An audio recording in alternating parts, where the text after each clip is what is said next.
Hey guys, Scott here. Today I want to go over the most recent patch that we got with the whole holiday event for 2025, but most importantly, the whole palette density changes. We got a couple of other little minor tweaks that were so minor that I didn't even make a patch notes video because it's like, hey, you're undetectable for 2 more seconds with Skull Merchant. There's the patch notes. It's just not really enough to go over. So I did want to go over the holiday event and then the palette density changes. And I actually went through every map that had these changes. I couldn't get them all in random. I had to custom game a few of them just to actually go look at them. But overall, if you don't want to watch any more of this video, I can say that for the most part, the palette density changes seem to be basically back before they did much of anything. They literally just did the tuxedo mask meme where they said, oh, my work here is done. Like, but you didn't do anything. It's like, yeah, that's just basically how it was since before everything got changed. And I think that's overall good. It's still disappointing because they just wasted a bunch of time doing nothing. But there are a couple of little relics of changes still like interspersed throughout the maps. Like on McMillan, you still have a couple of tiles that were not normally on McMillan. They're like from Yamamoka, I think. So there's a couple of like little weird oddities of tiles that are not normally there. A bit of the new tiles kind of like seeped in. But the overall strength of the maps, like the overall how I felt they were balanced, felt significantly better than the past two. I did have a couple of outliers, though. For example, I got a coal tower that actually felt pretty stacked in terms of the survivors.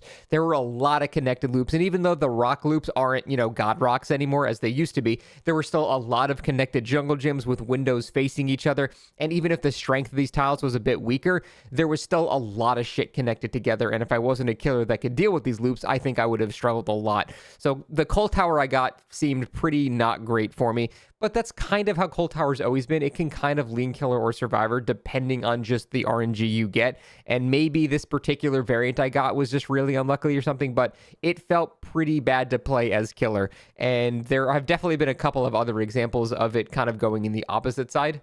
Gas Heaven, for example, felt like it actually started to favor killer a little bit. There were a decent amount of dead zones, and they retained a lot of the weaker loops that they introduced with the killer-sided version of this, and they still have the main breakable wall of the main building punched out. It overall felt like it wasn't as big of a deal. Again, it's really hard to tell like on a game-to-game basis here. You need to play every single map like 50 times to see all possible variations, and I was playing Nemesis 2, we can kind of deal with that anyway. But just like looking around the map and looking at the loops once I actually killed everybody, I had a minute where I just looked around and it felt like there wasn't as much maybe as there should be. Now, notoriously Killer Heaven, Gas Heaven was very, very survivor-sided, and I was kind of happy to see it knock down a peg. So even if this retains being more killer-sided after that, I'm okay with that because it's been survivor-sided for like 8 years. So not a huge deal. Haddonfield was sort of a similar scenario as well, where it felt like kind of a nice, even in the middle change where they kept like 1 or 2 of the pallets that they added in the middle, but then everything else is mostly the same. For the most part, like I said, there are just a couple of little outliers, but there's also a couple of like specific changes to not just realms, but maps themselves. For example, notably Crota's Asylum, which probably had the worst main building in Dead by Daylight, had a lot of its pallets removed with the PTB for this, and they have followed through with that. They didn't kind of renege on those additional pallets. Now there's only a single god pallet upstairs as opposed to the 4 it used to have. So that's a pretty sizable nerf. And possible hot take, good. I'm glad that they did that. This main building was the strongest building in the entire game. It was insane that something that has 2 extremely strong windows also had 4 god pallets, also in the middle of the map, accessible from almost everywhere, unless you're in one of like, rectangular cubbies on the outskirts. It was just way too strong. So this is notably weaker than before. The rest of the map seems mostly the same, but the main building has been significantly weakened, and honestly, I think that's a good thing. So yes, this is very different from before, but I think that's overall what we should be doing. We should be looking at the maps that have insanely broken structures and then nerfing them, or looking at maps with giant dead zones and buffing them on a case-by-case basis. That's kind of how this whole system should be done. And there might have been more changes like that. I just wasn't able to test absolutely everything. But basically, overall, from what I saw, it was more good than bad. So I think that's it's hard to say something to celebrate. It's something to take a sigh of relief on, really. We're not celebrating that they wasted a bunch of months just doing basically nothing. But for the most part, the individual changes that they did do are, from what I can tell, pretty good. So palette density seems fine. overall now. There still are a couple of like connected tiles, but they're basically the weaker versions of them. For example, like on Asylum, you used to have these loops right here that would be way more of like a cube, and they chopped off a piece of the wall. But because of the shorter nature of those loops, sometimes two can spawn next to each other now. It's basically up to you to determine whether or not you think that's stronger than one really long loop or two really short loops. So, like I said, overall, the takeaway is it's mostly just fine now. Now, the holiday event itself. It's pretty similar to previous holidays, except the snowmen don't move anymore, which kind of makes going in a snowman pointless, because if you see any snowman moving, it's a player. But also, previously, when they had the snowman auto-moving, they would move at like 5 FPS for some reason, so it was kind of obvious anyway, so I guess I understand why they removed it. It's a shame to see that. Everything else is mostly the same, except the snowballs have sort of a new feature where you can throw a snowball on like a pallet or a generator, and it will basically block use of that item or whatever you're blocking for X amount of seconds. Now, I have found this to be very strong on killer, insanely strong. It basically gives you Vecna's Mage Hand on every killer in the game. I actually played Vecna and had Mage Hand and Mage Hand.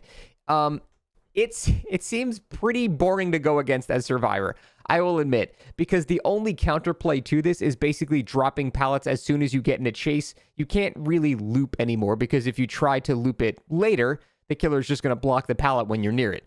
The only exception is if there's no line of sight to the pallet, like it's a really tight loop and the killer just simply cannot see the pallet from either side. But for the most part, I was able to get free downs on people just not even trying.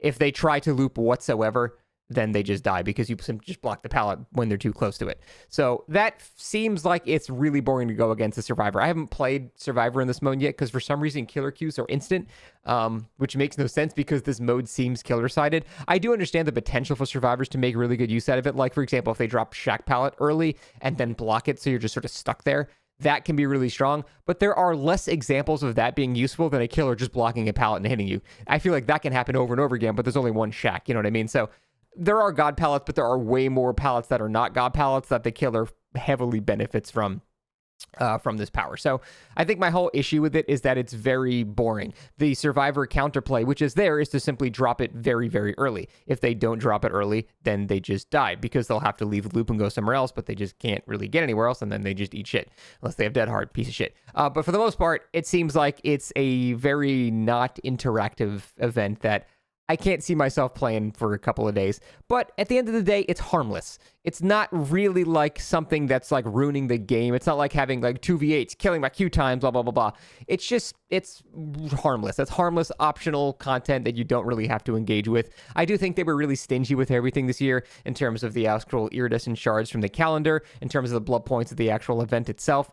The event offerings themselves are also a higher rarity now, so I think they're a bit rarer to actually get. So overall, it's just sort of whatever. It's safe, it's not harmful, but it's also nothing to really get excited about. It just sort of exists. I do appreciate the groups that just fuck around and throw snowballs at people, and honestly, I've had people throw snowballs at me mid-swing, and I would like almost miss. Because if you get a snowball right to the face as you're starting a big lunge, you genuinely can miss. But for the most part, yeah, the event itself is just not designed for a very interactive experience on either side. You can also block generators, which I haven't really found the point of yet. Maybe if there's something that's about to be popped like 99 and they're committing to it from a distance, you can chuck a snowball at it. If anything, the coolest part about it is the reticule for aiming a snowball, which I think we've seen before, and I'm not sure where I've seen it. I think some killer has an add-on where you can like visualize that type of like line, but for the most part, that's kind of cool. But yeah, the event itself, not particularly interesting. Don't see myself playing it past a couple of days. Very low incentive to do so, but it's not harming the main game, so it's hard to make any massive complaints about it. That's basically it. That's all we've got for the past couple of weeks. Like I said, I've been taking DBD off for, basically 2 weeks now, just running through all the Souls games again, so I've been kind of distant from any other situations that have been happening in the game. I played yesterday for a good while to get a good gauge of the whole palette density changes and stuff like that, but still, I'm feeling like I really want more, and I'm really just kind of waiting for that Vecna PTB, maybe a Chaos Shuffle, just something, a bit more different. But overall, the event has been silly and fine, and nothing really interesting or good or bad or anything has happened. It's just more DBD for the most part, which is fine. Thanks for watching. See you next time.